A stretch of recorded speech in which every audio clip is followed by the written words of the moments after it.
A esta hora presentamos el podcast de Mike.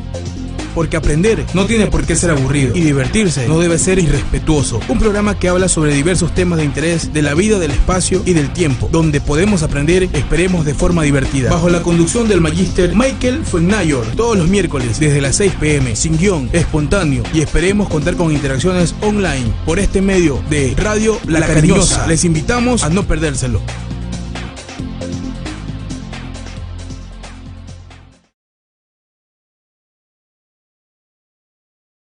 Buenas noches, tengan todos bienvenidos una vez más a un programa aquí desde Radio La Cariñosa, transmitiendo para ustedes el podcast de Mike. Y esperemos que estén bien donde quiera que estén y muy atentos al programa de hoy. Vamos a tener un invitado. Este invitado nos va a conversar sobre el tema en cuestión que hemos estado anunciando, y precisamente sería oportuno hablarlo con un especialista de esta área, ¿no?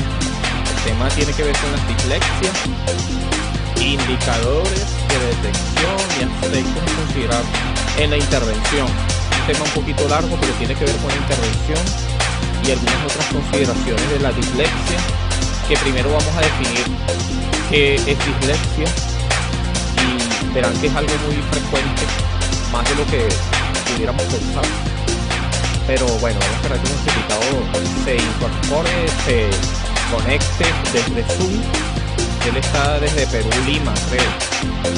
De todas maneras, más adelante vamos a chequear eso con él. Es un especialista del tema. Se trata de Francisco Ruiz, que bueno, todavía no está en línea, pero vamos a anticipar un poquito de qué se trata el tema. Hay muchos conceptos envueltos en este tema, y esto vamos a ver de qué delimitaciones pueden abordar, cuál es el contexto,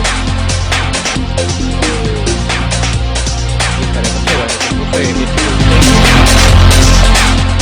que podamos, sí, se está escuchando un poco fuerte el sonido de fondo, pero bueno, ya estamos allí esperando la conexión del Zoom. Pero como les decía, se trata de un tema muy común, la dislexia.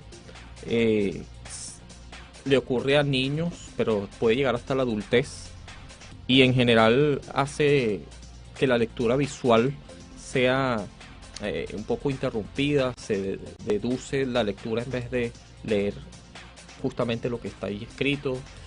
Y bueno, por ejemplo, puede ser que la persona permute algunas de las palabras, o que la omita por completo, porque no hay una conexión entre la grafema, y tiene que ver mucho con la memoria fonológica. Entonces, bueno, un poquito para adelantar el concepto de lo que es la dislexia. Puede ser que, por ejemplo, lobo lo confundan y digan lopo, y hay un desconocimiento involuntario de algunas grafemas específicas, y obviamente al poder desvirtuarla, al no dar un significado, se interrumpe en su máxima expresión dentro de la oración, del sintaxis y de todo lo que implica. De todas maneras, queremos nuestro invitado se conecte. Ya vamos a chequear aquí un poquito a ver qué le pasó exactamente, y bueno, ya venimos otra vez con esta conversación, pero de todas maneras la vamos a tener. Ya un momentico para ver si lo contacto por aquí por el teléfono. Ok, un momentito.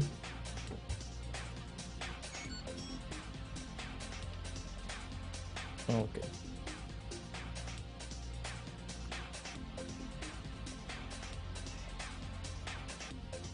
Muy bien. Entonces, como les decía, la dislexia se relaciona con dificultades de aprendizaje, y que suele afectar a muchas personas. Muchos de ellos no tienen un conocimiento de que se trate de dislexia, porque no hay un diagnóstico.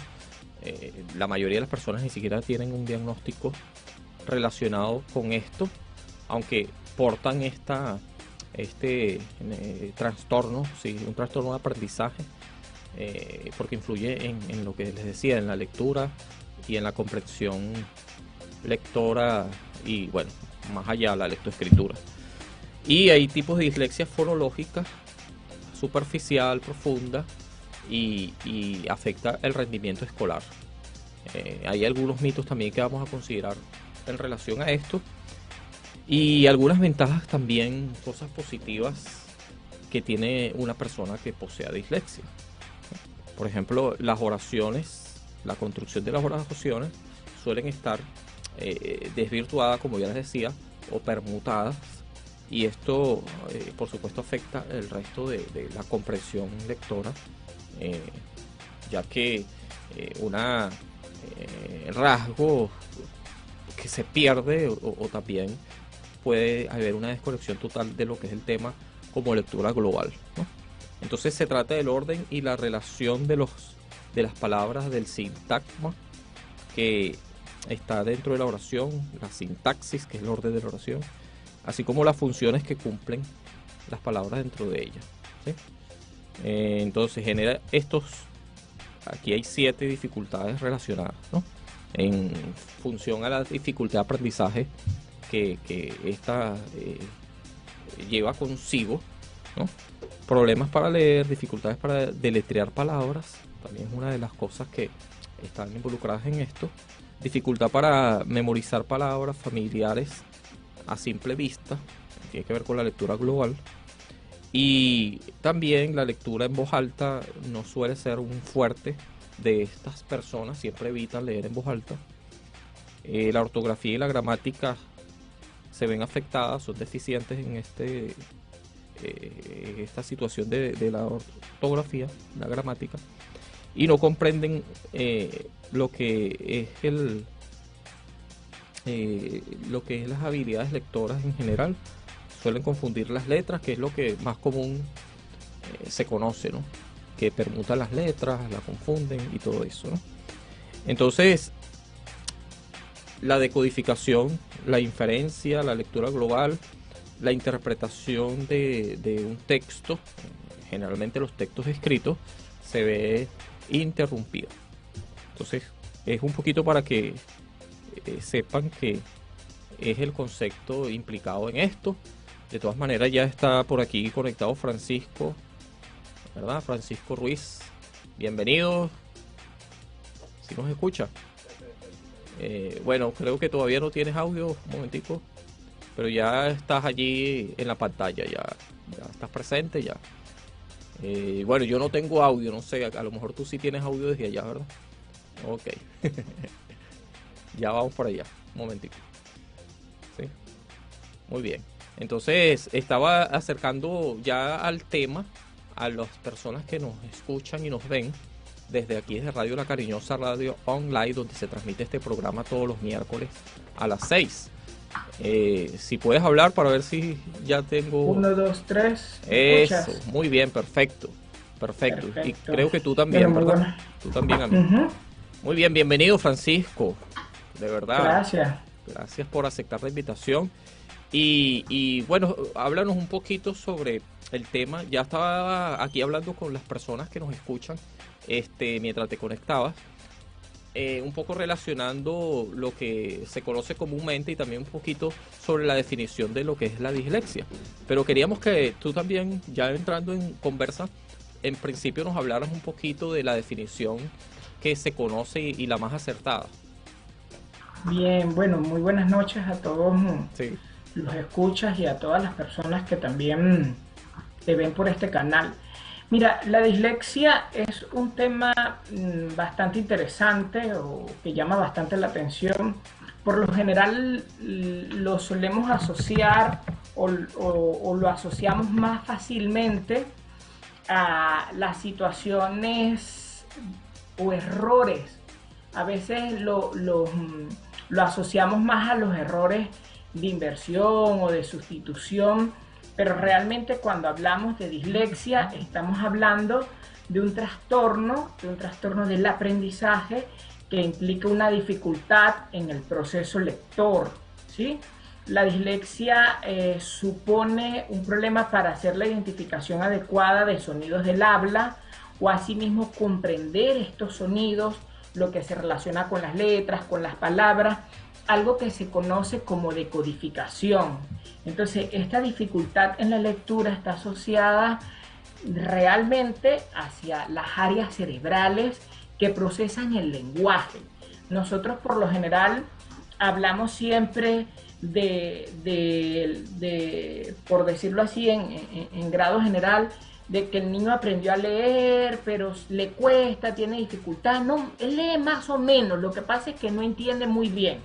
Okay. Recordemos que leer es comprender, y eso es importante. Una de las definiciones que más me gusta es la de la Asociación Americana de la Dislexia, porque ¿qué ocurre? En el caso de la dislexia, es importante que entendamos que él puede tener problemas o dificultades para procesar, para comprender no solo lo que lee, sino también lo que escucha. Puede tener alguna dificultad para encontrar la palabra o formular respuestas a preguntas. Puede tener dificultades para deletrear, puede tener dificultades en el proceso de segmentación. Entonces, ¿qué vamos a ver? Vamos a ver unos procesos donde al escribir es probable que aglutine. Y nosotros nos preguntamos, bueno, ¿qué está pasando? ¿Sí? Y lo que hay es una dislexia. Ok. Cuando hablas de aglutinar, es, por ejemplo, se supone que cuando se habla, que no es un problema del habla, no es un problema de la lectura, ¿no? Claro, yo estoy hablando en este caso de algo que nosotros vemos realmente, o cuando los papás o los maestros llegan a darse cuenta qué está pasando, porque lo ven relacionado con el proceso escrito. Okay. ¿Sí? Entonces el pequeño lo que hace es que junta todo, ¿sí? No lo segmenta. Bueno, ¿y qué pasa si él lo está copiando? ¿O qué pasa si él lo está leyendo? Entonces allí nos preocupamos. Ahora, cuando hablamos de dislexia y cuando hablamos de una dificultad lectora, hay algo que es importante, y es que la dislexia tiene un peso, sobre todo en la parte del el desarrollo fonológico del niño. Recordemos que la lectura es un proceso que es complejo, que tiene distintos elementos, tanto procesos cognitivos como procesos auditivos, procesos perceptivos, pero también tiene procesos fonológicos. Entonces, ¿qué es lo que garantiza un adecuado desarrollo lector? De acuerdo a los estudios que se han realizado en los últimos años, de acuerdo a la evidencia científica, la evidencia nos hace el planteamiento de la conciencia fonológica, ¿sí? Entonces, a partir de esa conciencia fonológica es que va a haber un mejor desarrollo lector. Pero ¿qué suele ocurrir en los niños con indicadores disléxicos? Precisamente las dificultades están en la conciencia fonológica. Puede que estén relacionadas en aspectos como el vocabulario, puede que estén relacionadas con el proceso de velocidad de denominación o velocidad de procesamiento, pero también lo están con la conciencia fonológica. Sí, cuando hables de conciencia fonológica, un poquito para suavizar el término con las personas que nos escuchan, quizás madres, padres, personas que comúnmente se presentan con esta dificultad, porque tiene que ver con eso, con las dificultad de aprendizaje, está también la dislexia, así como hay otras que conforman las DIC, ¿no? Que bueno, no la vamos a enfocar en esas ahora, estamos enfocados en las dislexias, pero se trata, y corrígeme si no es así el caso, un poquito para suavizar el término, de que no hay una relación entre esta grafema que es este símbolo que nosotros vemos y que por convención tiene un sonido, ¿sí? Okay. Y entonces no hay una conexión entre estas dos cosas, que de todas maneras es arbitrario, ¿no? Cuando se pone un sonido y se trata de algo ya estipulado de antemano, que hay que tener conciencia, digamos, voluntaria de este tipo de aprendizaje. Esa es la digamos, desasociación que tiene un individuo, que no necesariamente tiene que ser un niño. Esto también se puede llevar hasta la adultez. Ajá. tú me estás hablando en este caso, tú me estás haciendo referencia a lo que es el proceso de conversión grafema-fonema. Ok. ¿Sí? La conversión del proceso grafema-fonema no es lo mismo que conciencia fonológica, ¿ok? Ok. Nosotros cuando leemos, sí, hacemos un proceso de conversión grafema-fonema, ¿sí? Ok. Que es lo que nosotros hacemos. Ok. ¿Qué es la conciencia fonológica? La conciencia fonológica es una habilidad que desarrollamos nosotros. ¿Para qué? Para manejar el lenguaje. Recordemos que la lengua que nosotros manejamos, o la lengua oral, como tal cual nosotros la manejamos, tiene una constitución sintáctica, ¿verdad? Y esa constitución sintáctica está así. Nosotros tenemos palabras, las palabras forman oraciones, ¿cierto? Y esas oraciones a su vez forman textos. Nosotros, por decirlo así, cuando nosotros estamos conversando con alguien, nosotros por lo general damos a conocer nuestra idea, y en nuestra idea pueden ir inmersas varias oraciones. Entonces, cuando yo tengo una oración, esa oración está constituida por 4 o 5 palabras, pero a su vez cada una de esas palabras tiene sonidos silábicos, ¿sí? Y esos sonidos silábicos a su vez tienen algo más micro, que son los sonidos que no significan nada, que no tienen ninguna significación. Por ejemplo, como a, si yo lo junto, suena ma. Yo tengo allí que tuve 4 sonidos, de esos 4 sonidos los transformamos y se convirtieron a 2 sonidos silábicos, y a su vez lo llevamos a una palabra. Entonces, ¿qué se ha determinado? Los estudios en la evidencia en cuanto a dislexia han evidenciado que la mayor dificultad de los pequeños con dislexia están relacionadas al manejo de la conciencia fonológica, sobre todo a ellos, ¿ok? Por eso hablábamos de estrategias de intervención para la temática esta tarde. ¿Por qué? Porque resulta que para hacer una determinada detección de un niño que está presentando dificultades o presentivas dificultades en el proceso lector, debemos medir o evaluar ese criterio fonológico, ver cómo el niño es capaz de manipular cuántas palabras hay en una oración, cuántos sonidos tiene una palabra, que son las sílabas. A su vez, cuando los niños están un poco más grandes, hasta dónde es capaz de juntar sonidos como s, o, l, a, sol, hasta dónde es capaz de hacerlo, para luego hacer un planteamiento de cómo, en qué nivel se encuentra su conciencia fonológica. Otro aspecto que tiene la conciencia fonológica son las rimas tanto finales como las rimas iniciales y las rimas mediales. Es decir, en una palabra, que el niño sea capaz de identificar esa última sílaba o ese último sonido y ver hasta dónde hay palabras que son iguales que ellas, ¿sí? Okay. Entonces, con eso, ese es el aspecto más importante o más significativo de la mayor dificultad que tienen los pequeños con dislexia. Otro aspecto que se ha evidenciado dentro de los procesos, sobre todo psicológicos superiores, es la parte de la memoria secuencial auditiva. De acuerdo a los estudios, hay ciertas edades de ejecución de memoria secuencial auditiva. Entonces, ¿qué nos ha mostrado la evidencia?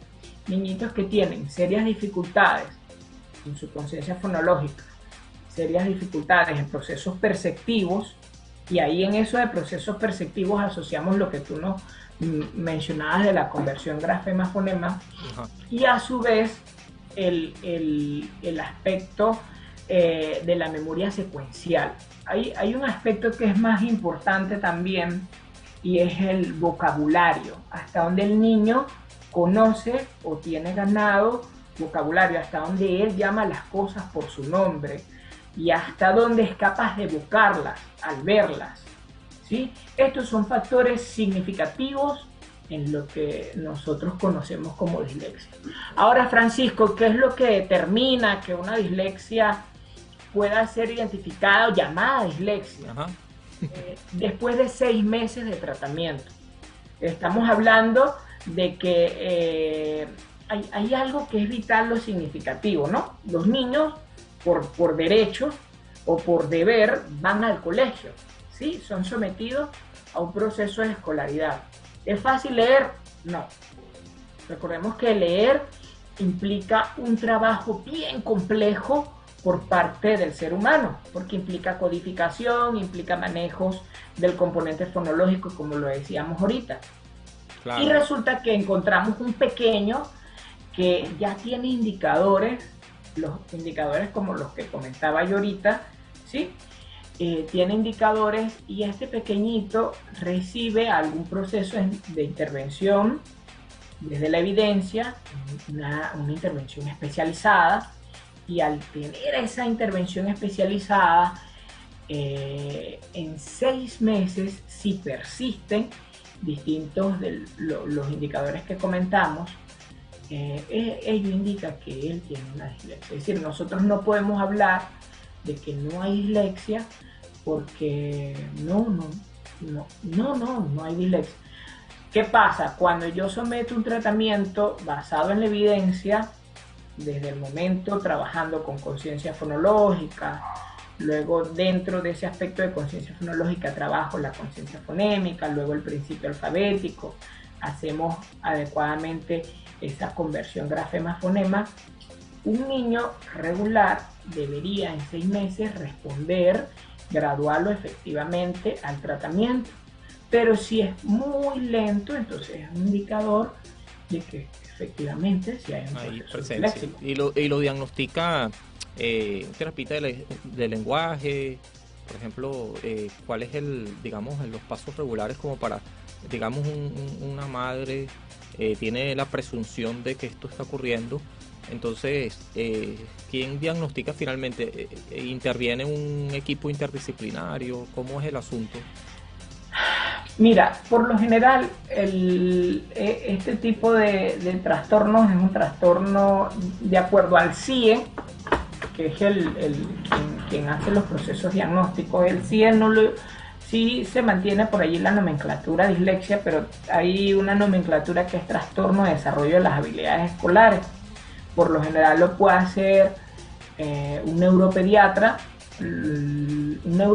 por supuesto formado, o que aplican ciertos test screening que les permiten a ellos durante el proceso terapéutico hacer una aplicación de ciertos elementos, y él deriva, en este caso, a un psicopedagogo o a un psicólogo especializado en procesos de aprendizaje, ¿sí? Se hace una evaluación, se hace una intervención, y luego del proceso de intervención, 6 meses, es que se pudiera hacer un planteamiento de una dislexia.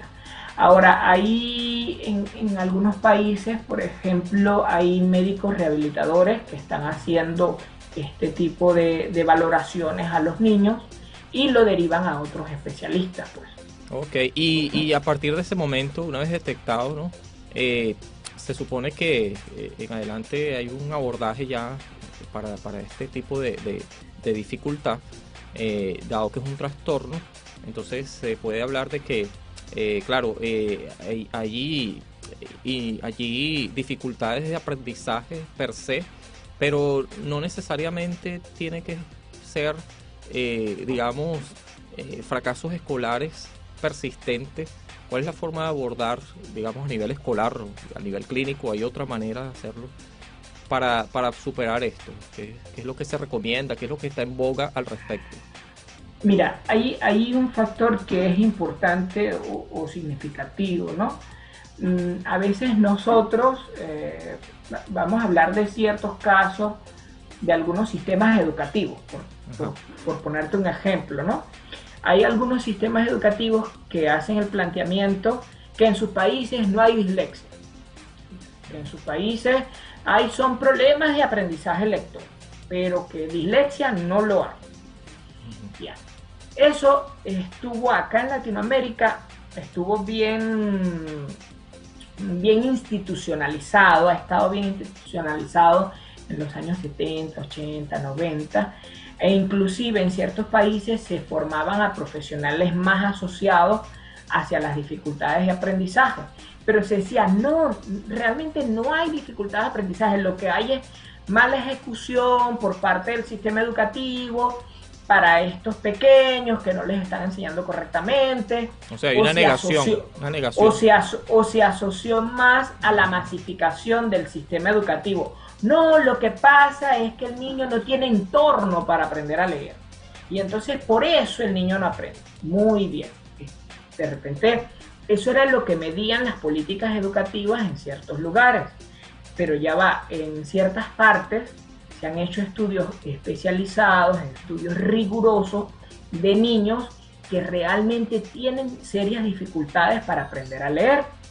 Entonces, cuando estos pequeñitos tienen serias dificultades para aprender a leer, que les cuesta muchísimo, que a pesar de que, mira, la mamá buscó tal libro porque con ese libro le enseñaron, buscó a la maestra de la esquina que es la que vive por acá cerca, que ella era muy buena y va y lo lleva y nada que aprende a leer, o lo lleva con otra maestra y vemos que el niño no avanza, no hay. Entonces, ¿qué es lo ideal? Hay profesionales formados en específico, que se han dedicado a estudiar, que se dedican a actualizarse y que a su vez hacen procesos de intervención. Entonces, si yo tengo mi niño, ¿verdad? O mi niña y les está costando mucho ese proceso lector, lo ideal es que sea evaluado por un especialista. Pero no nos debemos desesperar. ¿En cuánto tiempo? ¿Sí? Porque desde el punto de vista médico o desde el punto de vista pedagógico, nosotros no podemos acelerar un proceso. Todos los niños no son iguales. Hay una cosa que pasa con la dislexia. Por ejemplo, en España, de acuerdo a la estadística, 1 o 2 de cada 10 niños pudieran presentar un indicador disléxico. ¿Qué pasa? Hoy día nosotros vemos en los niveles de secundaria chicos que llegan, no saben redactar, leen, no comprenden lo que leen, pero a su vez vemos chicos en cuarto, en quinto grado, que de alguna u otra forma leen y escriben, pero no saben ni qué están leyendo ni qué están escribiendo, y esos son signos de alarma, Entonces, ¿qué debería hacer un papá si mi niño presenta una dificultad de aprendizaje asociada al proceso lector y yo quiero ayudar a mi hijo con criterios responsables? ¿Qué debo hacer? Debo organizarme, tomar conciencia de que si mi hijo necesita la ayuda de un especialista, saber que el especialista no lo va a ayudar en un mes, saber que el especialista no lo va a ayudar en 3 meses. Probablemente mi hijo va a necesitar por un tiempo esta compañía. ¿Por qué? Porque pudiéramos hablar de la dislexia desde un punto de vista muy general y decir que es solo un problema lector, pero por lo general este pequeño con dislexia puede que tenga algunas otras situaciones que también le afectan. Muchas veces tenemos, y esto es muy común, pequeños con trastornos específicos del lenguaje, con TEL, y que a su vez presentan indicadores disléxicos. Tenemos a su vez pequeños con déficit de atención e hiperactividad que también puede que presenten indicadores disléxicos. Entonces, dentro de este componente de la dificultad escolar, no viene solita, muchas veces está asociada con otros factores. Sí. Adicional a ello, suele suceder que en una etapa ellos presentan situaciones de autoestima. ¿Por qué? Porque se empiezan a comparar con sus compañeros y probablemente ellos sean un poquito más lentos en procesos de aprendizaje. Sí, ahí me quería referir has hablado de las comorbilidades que hay, comorbilidades, ¿no? O factores agregados a la dislexia.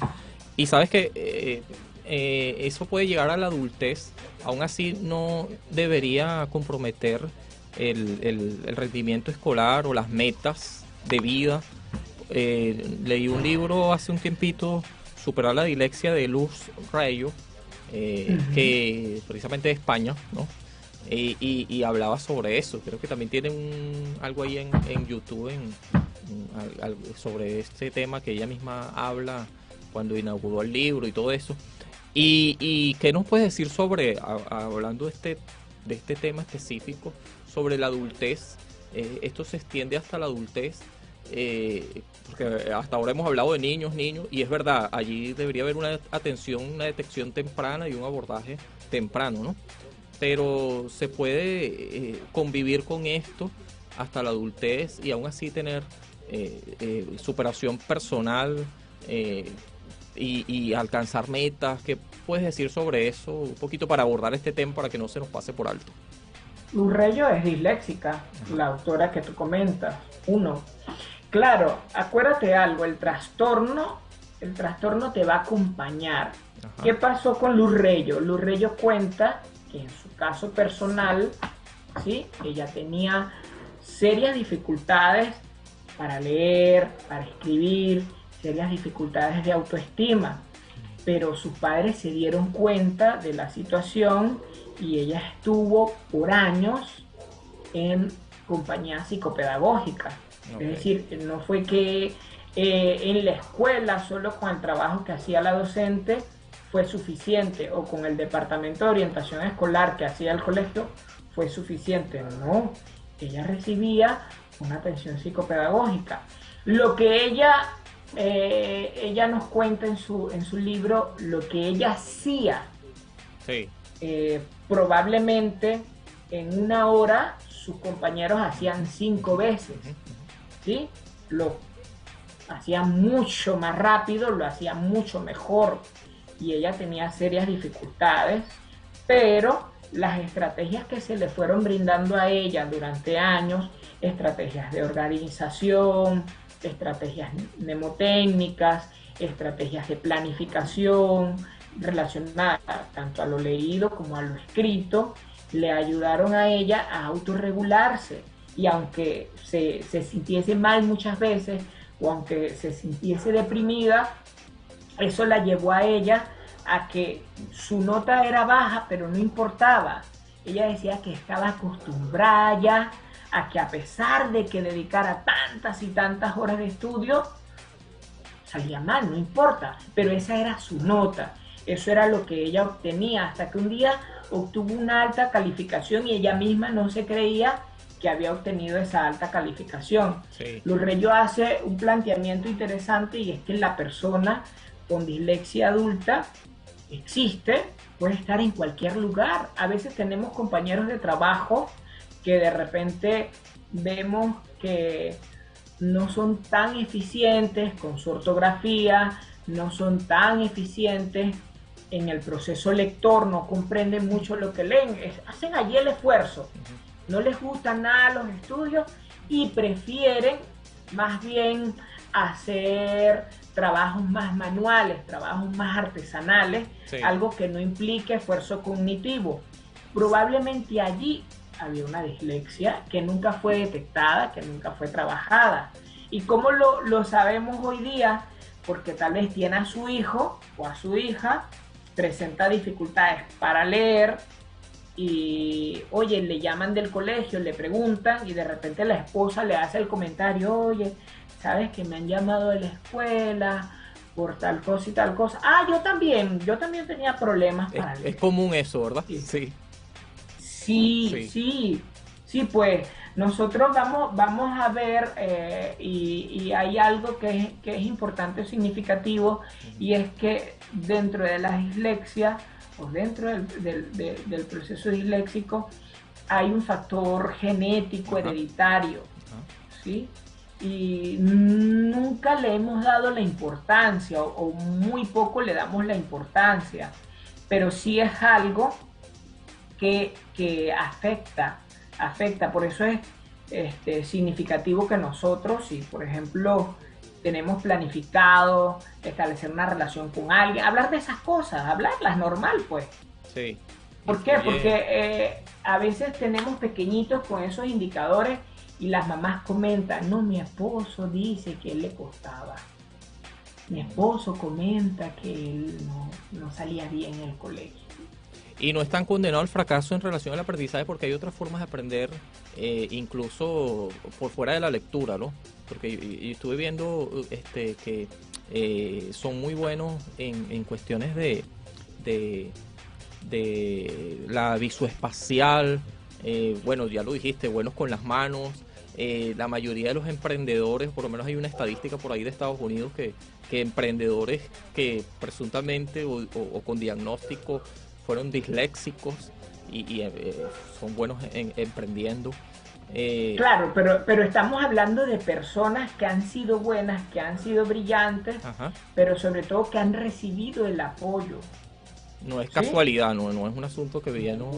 Ajá. No, yo tenía indicadores disléxicos, pero a mí nadie nunca me ayudó y por eso yo llegué a avanzar. Recordemos una cosa, el sistema educativo y parte de nuestra sociedad tiene normado el uso de la lengua escrita. Exacto, eso es académico. ¿Sí? Eso es académico, es decir, independientemente que el sistema educativo, los sistemas educativos no sean eficientes, que los sistemas educativos no estén respondiendo a lo esperado, a que esté en tela de juicio la calidad educativa en nuestros sistemas educativos, eso no quiere decir que en algún momento esta persona se va a dar cuenta, oye, no puedo, no Claro. sé, ¿sí? ¿Por qué? Porque el pequeñito con dislexia puede que repita primer grado, puede que repita segundo, pero ya en segundo, en tercero le van a exigir. Y puede que por situaciones de vida lo pasen o por la mala aplicación de los criterios de inclusión lo sigamos pasando, pero cuando llega en secundaria, oye, la gente se alarma. La gente se alarma. Por ejemplo, hay en ciertos lugares donde están súper alarmados porque, bueno, los adolescentes no comprenden, no saben qué pasó allí. Entonces, hay factores, sí, de retraso pedagógico, pero también pueden haber factores disléxicos. Sí. Y que, imagínate, son genéticos, están asociados a algo neurobiológico, como ya está señalado. O sea, que prácticamente es algo que no responde a una situación a propósito, sino más bien innata, ¿no? Hasta eso, que se puede decir así. Pero sabes que también estuve leyendo, claro, con eso para concluir, para que me hables un poquito de esto, sobre la alta capacidad que tiene nuestro cerebro, la neuroplasticidad, ¿sí? Entonces, por eso que con esta persistencia, partiendo de las experiencias, se puede superar y muchas personas lo han hecho. Claro. Es decir, si hay una cosa, es decir, nuestro cerebro o nosotros como seres humanos tenemos esa característica, la característica de la neuroplasticidad del cerebro y la capacidad adaptativa ante las situaciones. Si yo, papá, mamá, veo a mi hijito que presenta, ¿verdad?, serias dificultades de aprendizaje, sus dificultades de aprendizaje no llegan porque hay otro factor. Una persona con dislexia no es una persona limítrofe, no es una persona que tiene un déficit intelectual, no. Una persona con dislexia tiene una dificultad de aprendizaje en su proceso lector, que puede asociarse a otras más. Qué bueno que aclares eso. Pero hay algo que es importante tener claro. Es decir, yo tengo una plasticidad cerebral, tengo una capacidad adaptativa, pero necesito la compañía para yo hacer ese desarrollo adecuado. El estímulo como, necesario. Por ejemplo, yo tengo un accidente, ¿verdad, Mike? Yo tengo 2 brazos y perdí un bracito. Yo puedo con el otro brazo desarrollar otras habilidades, pero probablemente necesite una ayuda, una compañía. A veces los niñitos sufren mucho tiempo.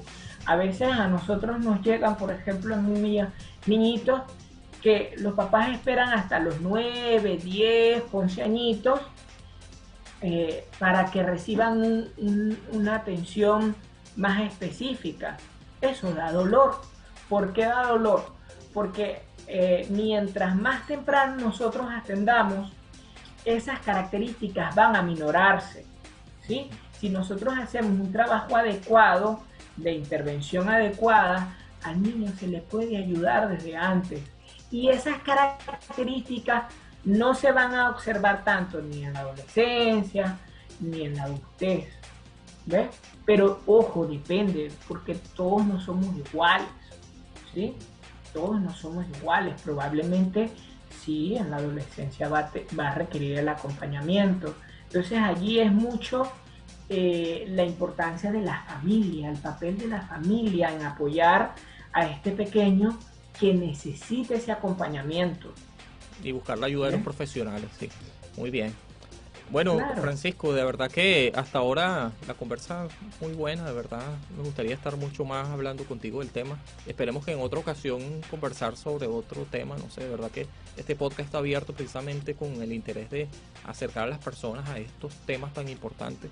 Y sabemos que, bueno, hay mucha información también por internet. Ahorita estamos en un mundo donde hay mucha información disponible de la cual se puede nutrir como nunca antes había existido, ¿no? Y de verdad que allí también las personas pueden seguir investigando al respecto y una fuente es esta, pues nosotros nos transmitimos por YouTube, diferentes canales y hay muchos especialistas que también lo hacen y eso es muy beneficioso. Así que de verdad que un gusto que hayas estado aquí con nosotros compartiendo de tu experiencia y de tu especialidad. Excelente, ¿no? Gracias por la invitación. Y bueno, para ello estamos, para brindar el apoyo, así como yo lo he hecho. Sé que hay muchos profesionales que también con su expertise y experiencia hacen esa entrega pues a favor de los pequeñitos y igual de jóvenes y adultos que requieren y necesitan la ayuda para seguir avanzando. Muy bien. Bueno, gracias, Francisco. Esperemos que Sí. en otra oportunidad, si hay un chance, poder seguir conversando y poder hacer otra invitación al podcast. ¿Por qué no? Claro, excelente. Sí, sabemos que tienes muchas cosas que decir y que son muy beneficiosas aquí. Así que estaremos muy pendientes. Muchas gracias y buenas noches. Bien, que pasen buenas noches. Chao. Éxitos. Gracias, de verdad. Muy bien, muy bien. Entonces, estábamos conversando con el amigo especialista, magíster en el tema también. Eso es muy importante que lo tengamos presente. No es una persona que está hablando por ahí de cosas extrañas relacionadas con temas que no conocen.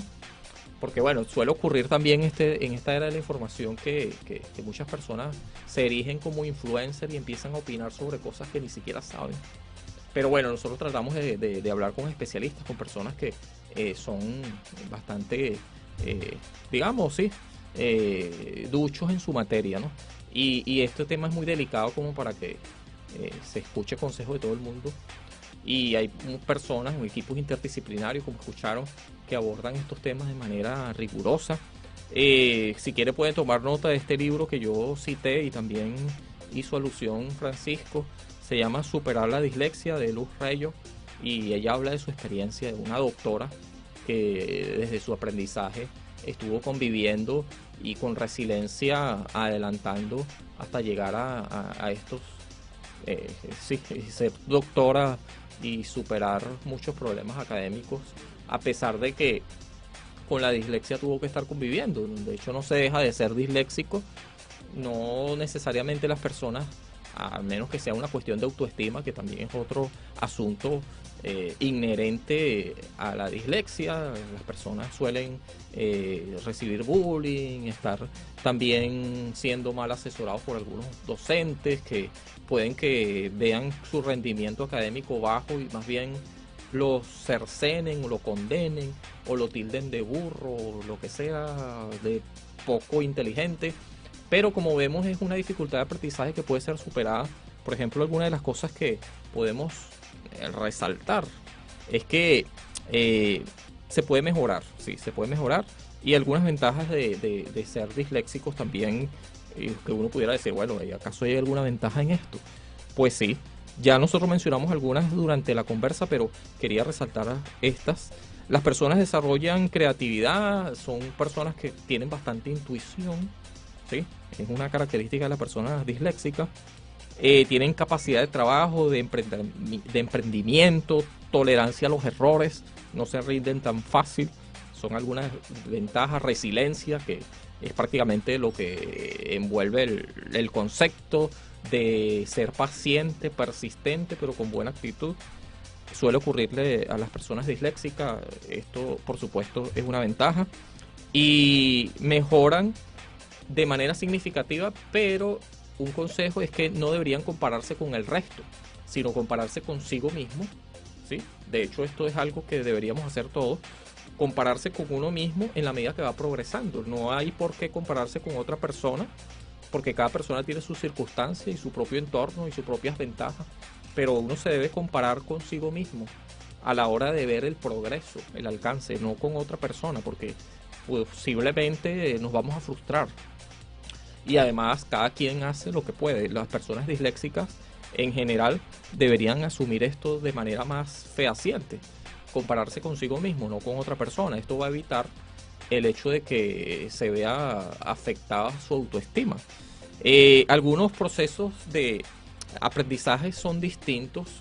Por ejemplo, se recomienda, que ya lo mencionó también Francisco en la conversa que tuvimos, no sé si lo pudieron captar, pero para resaltar el hecho es que pudieran estas personas hacérseles actividades que sean más pragmáticas, actividades más prácticas, actividades que tengan que ver con experiencia más que con la escritura, aunque la escritura es un tema formal, la lectoescritura es algo de verdad que tiene que ver con la academia, pero superándolo en relación a la ortografía, la gramática, todo esto, haciéndose, digamos, persistente, claro que se puede también superar. De hecho, el libro que recoge la experiencia de Luz Reyo, Superar la dislexia, habla de eso. Así que no están condenados al fracaso. Ni siquiera deberían prestarle mucha atención a aquellas personas que pudieran dirigirse a ustedes diciéndole, y dígame si es un niño, lo trauma para toda la vida, de que, bueno, usted no puede hacer nada, usted es una persona que de verdad debería dedicarse a otra cosa, y quizás tumbarle algunos sueños que tengan por delante o algunas metas relacionadas con eso mismo. Cualquier obstáculo puede ser superado, las personas disléxicas también, en cuestión de tener una convicción propia y un enfoque, aunque tiene que esforzarse más y posiblemente los logros no sean equivalentes a un esfuerzo que sea demasiado supremo para obtener resultados quizás un poco débiles en relación a otros, pero otra vez no deberían compararse con otros. Y relacionado con la conciencia fonológica, esto es algo que puede potenciarse ciertamente. También se habla de la plasticidad cerebral, que es esta adaptación que se puede hacer, ¿no? Entonces, un poco para despedirme, quería leerle esto que precisamente es de Luz Reyo. Dice: si alguien te dice que tú no puedes, se equivoca. Nadie sabe eso. Si te dan un consejo, piensa si ese consejo es bueno para ti, para tus metas, para lo que quieres llegar a ser. Si tú quieres ser feliz, a lo mejor solo tienes que compartir tus sueños con personas que también quieran serlo.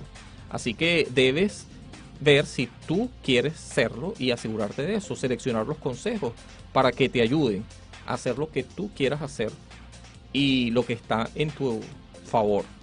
Si te gusta algo, tú sigue adelante y no importa lo que otras personas piensen o puedan llegar a pensar de ti. Bueno, eso ya lo dice porque la dislexia tiene como resultado que se confunda mucho con el rendimiento académico. Claro, se ve afectado. En consecuencia, el coeficiente intelectual, algunos pudieran pensar que está comprometido, cosa que no es así. No se trata de una dificultad que tenga que ver con lo cognitivo per se, sino se trata de una dificultad de aprendizaje que obviamente puede ser abordado de otra forma, planteando estrategias distintas y haciendo un esfuerzo, por supuesto, más de lo común o de la norma, que también tiene ventajas, ya que estas personas pueden superarlo bastante bien y ser, en su persistencia, personas responsables, emprendedoras y personas que puedan llegar a cumplir sus sueños finalmente, o tener una calidad de vida bastante aceptable, y nada tiene que ver con que se frustre por este hecho. Pero como señaló el amigo Francisco, especialista en el tema, hay que recurrir a los especialistas a nivel temprano, porque esto se trata de algo genético y algo que puede ser acompañado con un especialista para que pueda ser superado. No luche solo con este tema en todo caso, ¿no? Bien, entonces hasta aquí vamos a dejar el tema y este podcast de hoy. Gracias de verdad a Francisco Ruiz, magíster en el tema. Una vez más queremos resaltar eso. Buenos consejos relacionados con el tema y el abordaje a la persona disléxica. Y esperemos que para usted también sea de buena expectativa o haya podido sacar el máximo provecho al tema que estuvimos abordando hoy. Por el momento nos despedimos, gracias por vernos, esperemos que sigan disfrutando la programación desde aquí de Radio La Cariñosa, Radio Online, y nos vemos el próximo miércoles. Chao, chao.